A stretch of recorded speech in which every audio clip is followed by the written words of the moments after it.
जय श्री खाटू श्याम। स्वागत है आपका अपने ही चैनल श्याम की लीला पर, जहां हर वीडियो बाबा खाटू श्याम के चमत्कारों और उनकी अपार गाथा को लेकर आती है। आज हम लेकर आए हैं एक ऐसी अनोखी और भावात्मक यात्रा जो सीधे खाटू धाम के कबूतर चौक से शुरू होती है, जहां एक खास नीम का वृक्ष भक्तों की मनोकामना को पूरा करने का साक्षी है।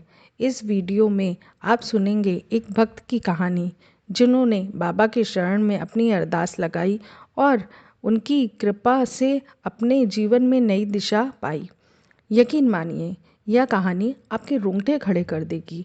तो भक्तों, अपने दिल को थाम लीजिए, बाबा की भक्ति में डूब जाइए और इस चमत्कार की कहानी को शुरू करने से पहले वीडियो को लाइक करें, शेयर करें और कमेंट में ज़रूर बताएं कि बाबा के इस चमत्कार को आप कहां से सुन रहे हैं।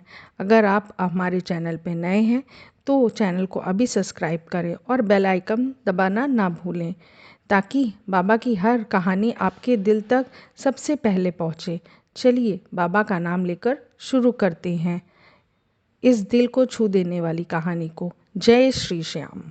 यह कहानी माया नगरी मुंबई की धारावी झोपड़पट्टी की है। मुंबई जहां लोग अपने बड़े बड़े सपने लेकर आते हैं, वहीं धारावी जैसे जगह पर सपनों को हकीकत बनने के लिए दिन रात के संघर्ष की गवाही बनती है। इसी धारावी की एक तंग गली में एक छोटी सी जर्जर चौल में सुरेश अपनी 12 साल की बेटी रानी के साथ रहता था। उसकी चौल इतनी पुरानी और बेहाल थी कि हर मॉनसून में छत से पानी टपकता और अंदर एक तालाब सा बन जाता था। सर्दियों की हल्की सी हवा भी सीधे झोपड़ी में घुस आती, जिससे रानी को अक्सर ठंड लग जाया करती थी। सुरेश के लिए यह केवल एक छत नहीं, बल्कि उसकी बेबसी का प्रतीक थी।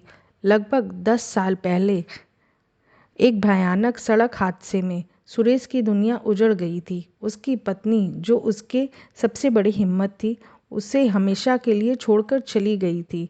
तब से सुरेश ने रानी को अकेले ही पाला था। मुंबई जैसे महंगे शहर में हर एक मुश्किल का सामना करते हुए रानी ही उसकी ज़िंदगी का एक लौता सहारा और उसकी प्रेरणा थी।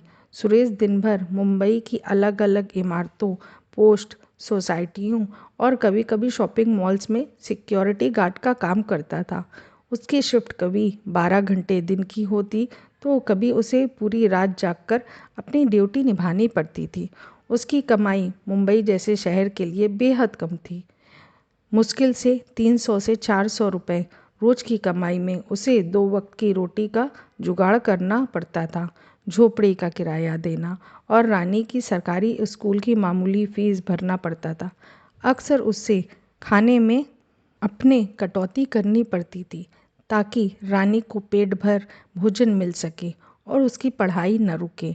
वह जानता था कि शिक्षा ही रानी को इस गरीबी के दलदल से बाहर निकाल सकती है। सुरेश की ज़िंदगी में अगर कोई रोशनी थी तो वह उसकी बेटी रानी की मासूम मुस्कान। रानी इतनी समझदार थी कि वह अपनी गरीबी को समझती थी और कभी कोई बड़ी फरमाइश नहीं करती थी। हर रात जब रानी थक कर सो जाती तो सुरेश उसे अपनी बाहों में भरकर घंटों सोचता रहता।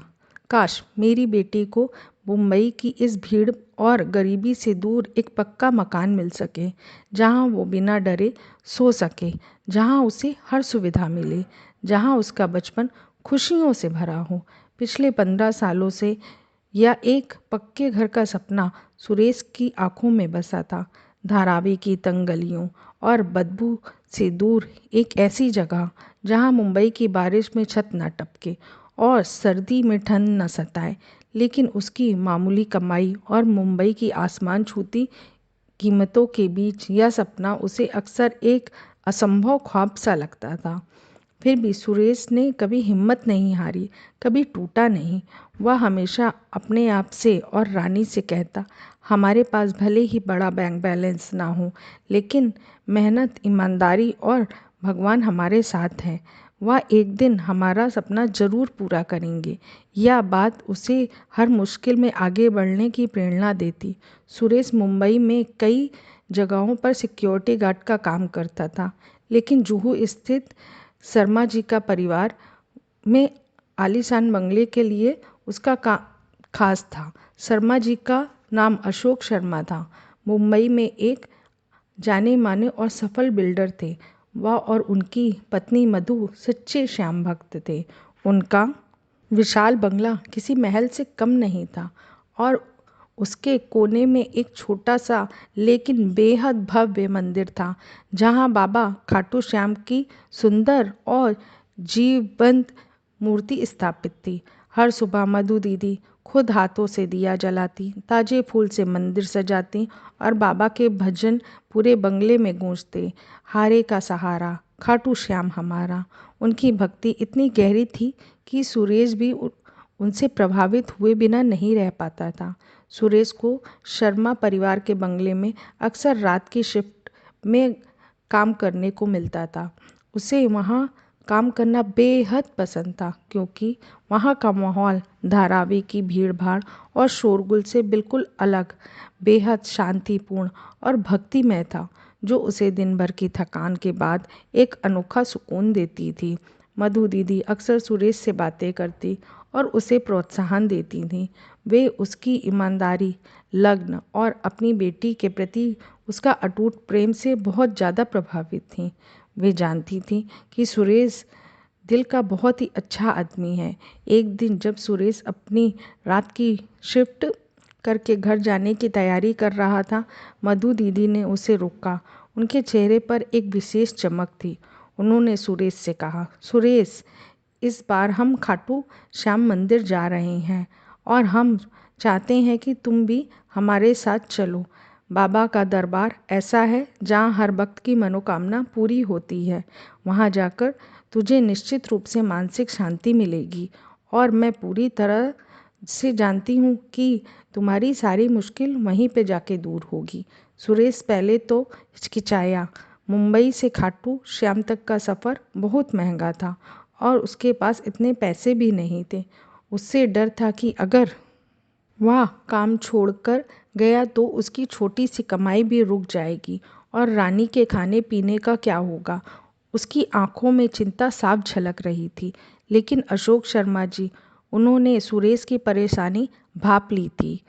उन्होंने समझाया, सुरेश, पैसे की चिंता तुम बिल्कुल मत करो। बाबा के दर्शन करने से तेरी जिंदगी में नया मोड़ आएगा। बस एक बार विश्वास करके देख, तुम्हारा और रानी का सारा खर्चा हम उठाएंगे।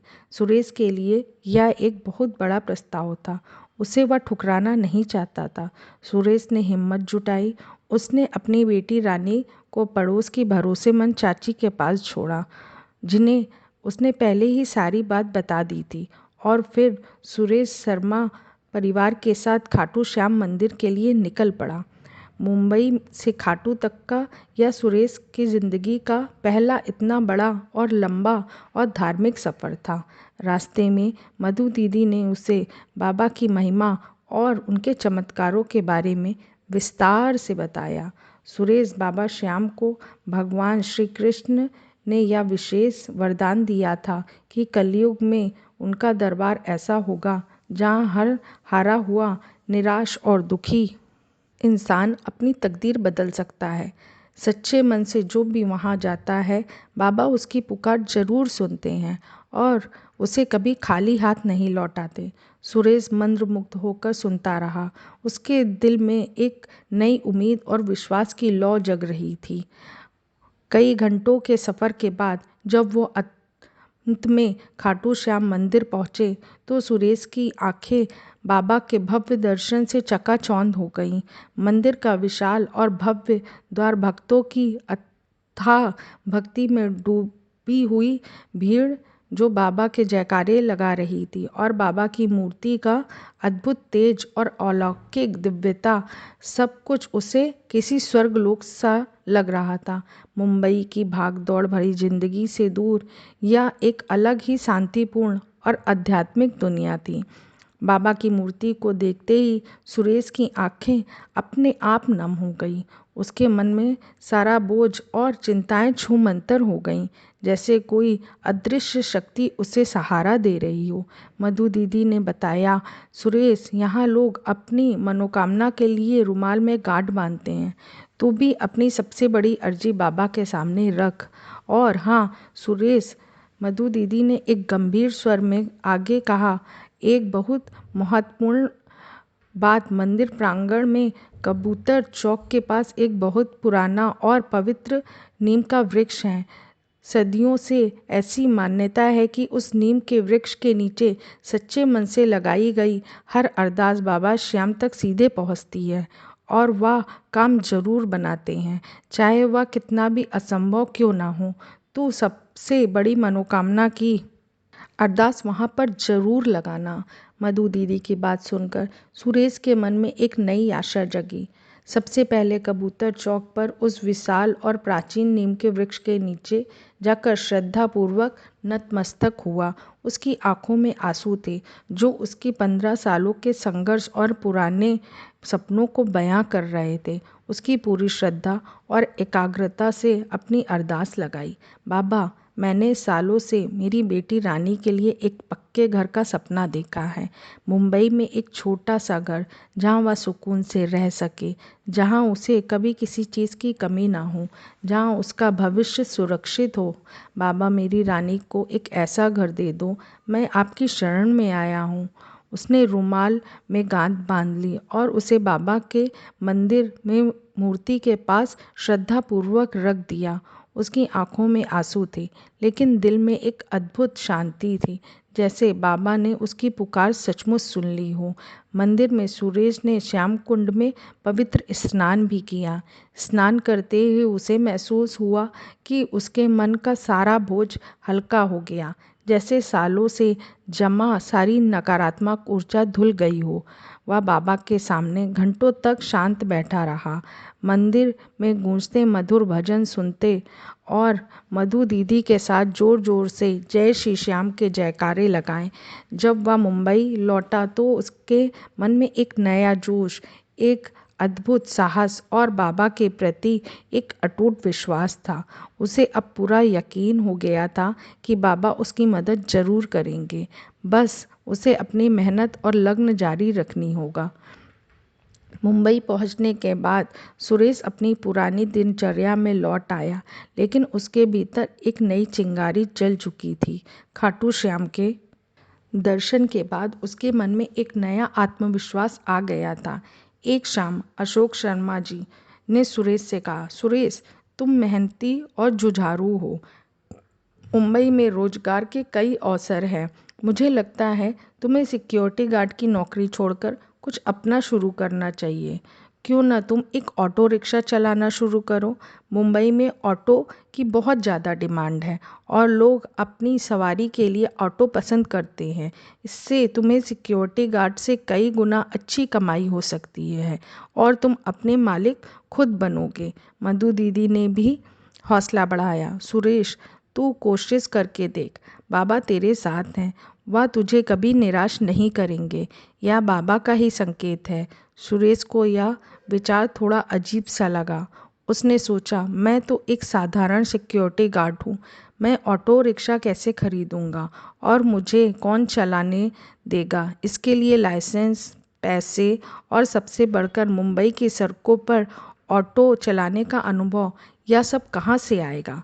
लेकिन अशोक शर्मा जी, जो सुरेश को लगन से बहुत प्रभावित थे, उन्होंने हर तरह से मदद करने का फैसला किया। उन्होंने उसे एक स्थानीय ऑटो डीलर से मिलवाया और समझाया कि कैसे वह सरकारी योजना के तहत आसान किस्तों पर एक नया ऑटो ले सकता है। उन्होंने थोड़ी आर्थिक मदद भी की और लाइसेंस बनवाने में सहायता भी दी। सुरेश की हिम्मत जुटाई। उसने दिन भर जागकर अपनी कमाई और भविष्य की योजना बनाई। उसने तय किया कि वह इस मौके को हाथ से नहीं जाने देगा। अगले दिन उसने अपनी थोड़ी बचत और शर्मा जी की मदद से एक नया चमचमाता ऑटो रिक्शा खरीदा। उसने अपनी ऑटो को बाबा श्याम के आशीर्वाद से सजाया और उस पर बड़े बड़े अक्षरों से लिखवाया, श्याम की कृपा। यह केवल एक नाम नहीं, बल्कि उसके विश्वास का प्रतीक था। पहले दिन उसने मुंबई की व्यस्त सड़कों पर सिर्फ कुछ सवारियां ढूंढी। शुरुआती कुछ दिनों में मुश्किल भरे थे। मुंबई की सड़कों का ट्रैफिक और अनजान रास्ते उसे डराते थे, लेकिन उसने हार नहीं मानी। हर सवारी ने उसकी ईमानदारी, विनम्रता और सुरक्षित ड्राइविंग की तारीफ की। मुंबई जैसे शहर में ईमानदार और भरोसेमंद ऑटो ड्राइवर मिलना बहुत मुश्किल है। उस दिन उसने 1,000 रुपये कमाए, जो उसकी सिक्योरिटी गार्ड की कमाई से कई गुना ज़्यादा थे। यह उसके लिए एक बहुत बड़ी बात थी, एक नए जीवन की शुरुआत थी। सुरेश ने अपनी कमाई को फिर से ऑटो की किश्तों और रखरखाव में लगाया। उसने सुबह जल्दी उठकर काम शुरू कर दिया और देर रात तक सवारियां ढोता रहता, जब तक मुंबई की सड़कें शांत नहीं हो जाती। उसने कभी छुट्टी नहीं ली, ना ही त्योहार में काम बंद किया। उसने अपनी सेवाओं को बेहतर बनाने के लिए मुंबई के हर इलाके, हर गली कूचे को याद कर लिया। उसने गूगल मैप्स का इस्तेमाल करना सीखा और यात्रियों के लिए सबसे छोटे और सुरक्षित रास्ते पहचानने लगा। उसने ऑटो में हमेशा साफ सफाई बनाए रखता था और वह यात्रियों से बहुत प्यार से बात करता था। 1 महीने बाद सुरेश की मेहनत और बाबा के आशीर्वाद का फल मिलने लगा। उसकी कमाई 3,000 से 4,000 रुपये रोज तक पहुंच गई। उसने रानी के लिए नए कपड़े, अच्छे खिलौने और स्कूल का सामान खरीदा। पहली बार उसे लगा कि उसका मुंबई में एक घर का सपना सच हो सकता है, और यह केवल एक सपना नहीं रहा। वह दिन रात मेहनत करता और बाबा श्याम का नाम जपता रहता। हर मुश्किल में उसे कबूतर चौक के नीम के वृक्ष के नीचे लगाई अरदास अपनी याद आती, जिससे उसकी शक्ति और बढ़ती, उसे और हौसला मिलता। सुरेश की यह कहानी यहीं ख़त्म नहीं हुई। उसने अपने ऑटो कारोबार को और बड़ा किया। उसने केवल अपने ही नहीं, बल्कि मुंबई के धारावी और अन्य झोपड़पट्टियों की उन गरीब महिलाओं और पुरुषों और अपने साथ काम पर रखा, जिससे उनके पास कोई काम नहीं था या जो सिर्फ दिहाड़ी मजदूर पर काम करते थे। उसने उन्हें ऑटो चलाने का प्रशिक्षण दिया, उन्हें लाइसेंस दिलवाया और उन्हें स्थायी रोजगार प्रदान किया। उसने उनके परिवार का जीवन भी बदल दिया। अब उसकी फर्म में कुछ 80 ऑटो रिक्शा शामिल हो गए थे और वह पूरे मुंबई और महाराष्ट्र में एक जाना माना नाम बन गया था। हर साल सुरेश मुंबई से विशेष यात्रा करके खाटू श्याम मंदिर जाता, बड़े पैमाने पर भंडारा आयोजित करवाता, जहां हजारों गरीब लोग भरपेट भोजन करते थे। वह कहते थे, जो कुछ मैंने पाया है वह सब बाबा श्याम की कृपा है। उन्होंने मुझे सिर्फ एक घर नहीं दिया, बल्कि मुंबई में एक नई जिंदगी, सम्मान और सैकड़ों लोगों को रोजगार देकर उनका जीवन संवारने का मौका दिया है। सुरेश अपनी बेटी रानी को हमेशा सिखाता, बेटी, हमेशा बाबा श्याम पर विश्वास रखना।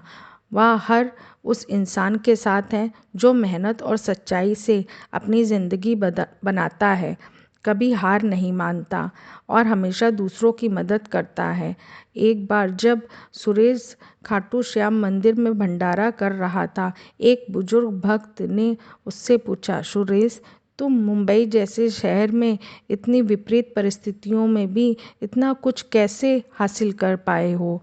यह किसी चमत्कार से कम नहीं है। सुरेश ने मुस्कुराकर और नम आंखों से जवाब दिया, बाबा श्याम ने मेरा हाथ थामा और मैंने मुंबई की मुश्किलों में भी मेहनत और विश्वास का दामन नहीं छोड़ा। कबूतर चौक के नीम के वृक्ष के नीचे मेरी अरदास बाबा तक सीधे पहुंची और उन्होंने मेरे हर काम बनाए। बस यही मेरा चमत्कार है। सुरेश की कहानी हमें सिखाती है कि बाबा खाटू श्याम की कृपा और अपनी मेहनत से कोई भी सपना असंभव नहीं है, चाहे आप मुंबई की सबसे गरीब झोपड़पट्टी में ही क्यों न रहते हों। चाहे जिंदगी कितनी भी मुश्किल, अंधेरी और अनिश्चित क्यों ना हो, बाबा का एक दिया, एक भजन और एक से बढ़कर सच्चा विश्वास आपकी तकदीर बदल सकता है। सुरेश ने यह साबित कर दिया कि गरीबी और मुश्किलें सिर्फ एक पड़ाव है, मंजिल नहीं। बाबा श्याम सभी सपनों को पूरा करने में मदद करते हैं, बशर्ते आप मेहनत, ईमानदारी और अटूट विश्वास रखें। तो भक्तों, यह थी सुरेश की प्रेरणादायक कहानी, जो हमें बताती है कि बाबा खाटू श्याम हारे के सहारे हैं और उनकी कृपा से हर सपना सच हो जाता है। अगर तुम भी बाबा की